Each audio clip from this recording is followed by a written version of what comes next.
Deir el Medina Cemetery.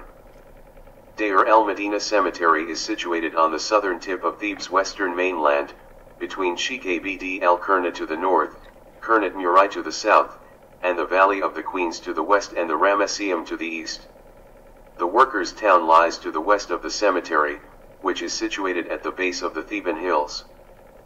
The Deir el Medina region was known in ancient Egyptian texts as the abode or place of truth, Setmat.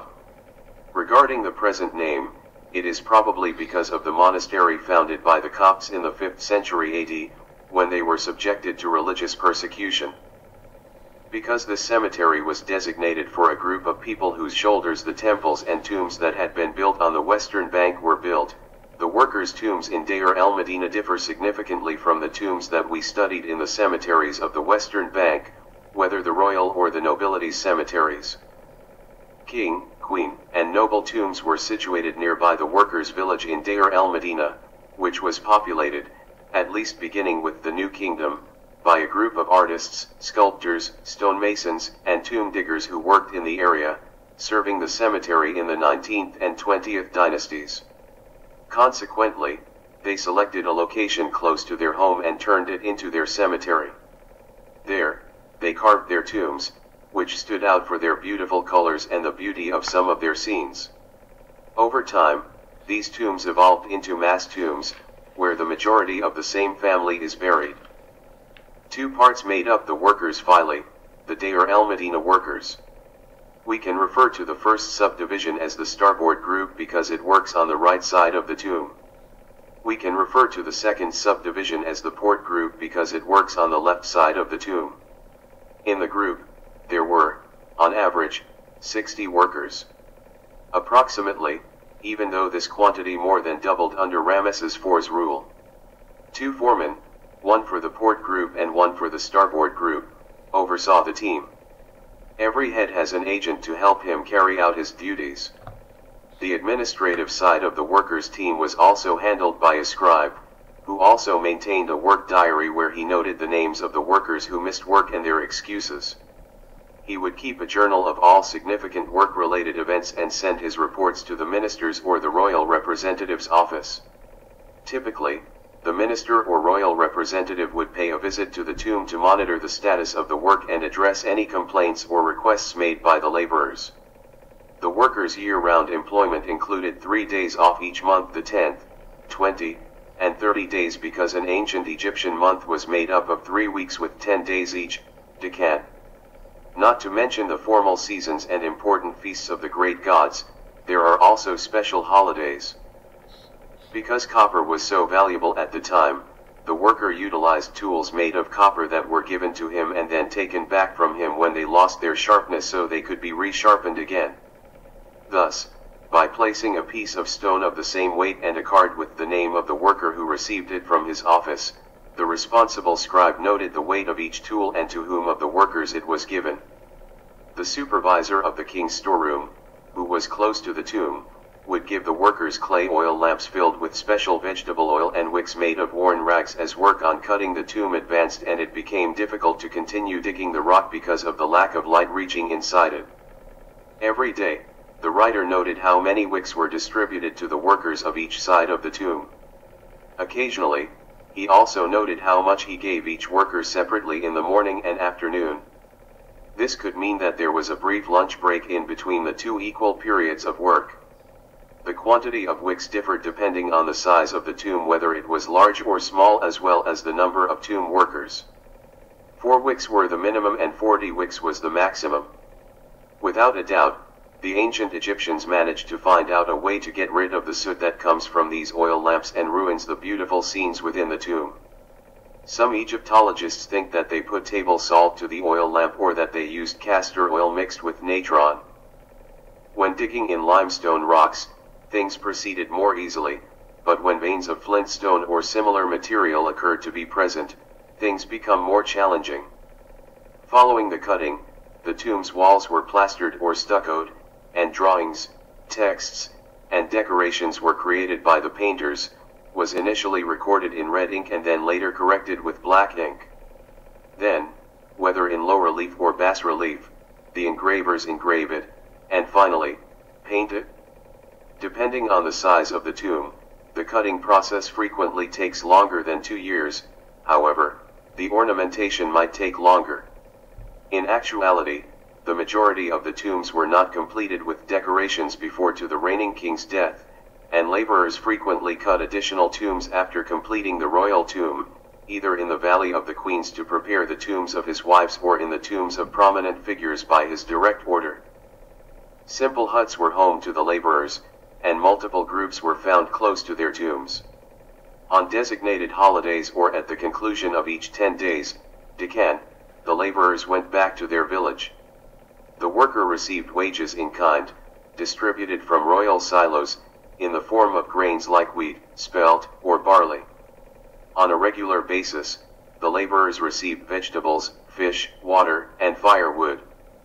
They were also given cloths, oils, and fats, greases, tallows, at fixed times. Additionally, the king gave some of them incentive rewards on certain occasions, such as wine, salt, natron, which was used instead of soap, beer, and meat. The workers inhabited a small village at what is now known as Deir el Medina. It was encircled by a thick wall made of mud brick, and on most of these walls were discovered the cartouches of King Thutmose I. This discovery could suggest that the village was established in the early 18th dynasty, but it is more likely that the workers originated during the reign of King Amenhotep I, who was revered and well liked by the workers. He and his mother, Amos Nefertari, were made into gods and goddesses, and they were regarded as their protectors. They were presented offerings and invocations at specific times of the year and on particular holidays. The community had 70 houses in all, split in half equally and with a street running from north to south between them. There were no gaps between any of the houses because they were next to one another. There were some houses built outside the village wall on the northern side, and frequently the two houses next to each other shared a wall. To settle the issues of the people, the village had a court with only villager members. It could punish and absolve the guilty and pardon the innocent. However, the death penalty necessitated consulting the minister, who also held the authority to forgive. There were a few little shrines outside the settlement to the west and north that belonged to the gods and were well known for their holiness and popularity. Additionally, there were a few shrines honoring the rulers that the laborers served. The temple of Deir el Medina, which was constructed over the ruins of a shrine dedicated to the goddess Hathor, Lady of the West, was established during the Ptolemaic era, Ptolemy IV and VI. Additionally, there exist the architectural remnants of the shrines of Thutmose IV and Seti I. It is important to remember that the workers themselves were acting in the capacity of priests in these shrines. For the tombs constructed on level ground on the edge of the plateau, of which the Senegem tomb is the most well-known example, a particular planning approach was used in Deir el Medina. It is as follows. The tomb starts with a mud brick wall enclosing an entrance shaped like a pylon, similar to the Pabasa tomb number 279 in El Asasif. It probably had a little garden and a basin of water for the deceased to enjoy during his life in the netherworld and maybe for the comfort of visitors as well. Located at the end of the courtyard stood a hollow pyramid constructed either directly on the ground or on a modest base of stone or mud brick, since the time of Thutmose I's reign. Its top was made of white limestone, and images of the tomb's owner worshipping the sun deity were engraved on all four of its sides. There is a little statue of the tomb's owner, shown here kneeling and occasionally holding a small stela, in a niche on the front of the pyramid facing the courtyard. The offering room, which distinguished by its vaulted roof, was located inside this pyramid. Scenes depicting funeral rituals and the deceased's ideal life in the netherworld were decorated on the chamber's walls. Regarding the portion carved out of the plateau's rock, we can access it by a well or a descending stairway, which is often located in the first courtyard's northern section. The burial chamber, or the space that the tomb's owner concentrated his attention on, can be reached from this well or descending stairway, which leads to a small room or two rooms that may be colored. The room is rectangular and has a vaulted ceiling. Its walls were painted with attractive, eye-catching, vibrant scenes from the netherworld after being coated in a layer of clay that was appropriate for painting on. The most significant difference between the tombs of the workers of Deir el Medina and the tombs of the nobles, where the burial chamber is entirely devoid of scenes, except for the tomb of Senefer number 96 in the cemetery of Sheikh al-Qurna, is these scenes, which covered the walls of the burial chamber. The burial chamber found in the tombs of the Deir el Medina laborers is regarded as an artistic painting, one in which the artist went to great lengths to achieve this amazing degree of detail. The tomb's owner's coffin, or the family coffins, was in this room. This relates to the tombs that were cut on the plateau's edge on level ground. Regarding the rock tombs that were cut at the base of the mountain, each one featured a pylon-shaped entrance that opened into a courtyard with walls cut out of the rock. A small portico at the end of the courtyard provides shade for one or more statues. An entry at its rear leads to a short corridor, one or more rooms, and finally the offering room, which is identified by a niche where the deceased statue or image was put and by burial scenes painted on the walls. A hollow brick pyramid was built to top the tomb, perhaps to release pressure on the rooms beneath it. It also included a white limestone pyramidion that featured scenes of the dead praising the rising sun. On the eastern side of the pyramid, there was a small statue of the deceased in a niche. Sometimes, the statue showed the deceased kneeling and holding stone stela in his hands.